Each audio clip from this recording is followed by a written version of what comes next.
Molokai wasn't always known as the friendly isle.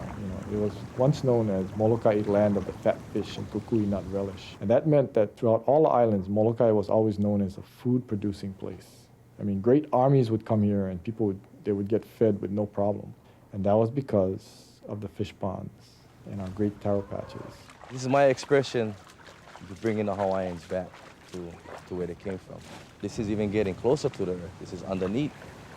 So now that my feet is under the mud and my hands go under the mud, you get that spiritual feeling that, this was going on since the Hawaiians came. So that's where the feeling comes from the inside. Is that I'm doing something maybe one of my grandparents who was here at one time was doing, yeah. But it took me, half of my lifetime, maybe more than half of my lifetime, to realize where my roots are, yeah. It gives them something to look at that is part of their culture. This is how I feel. I'm not sure if any of my children will be a Taro Patch grower. Hopefully one of them will be, so when I'm old, I get to eat poi without going to the shelf and buying it.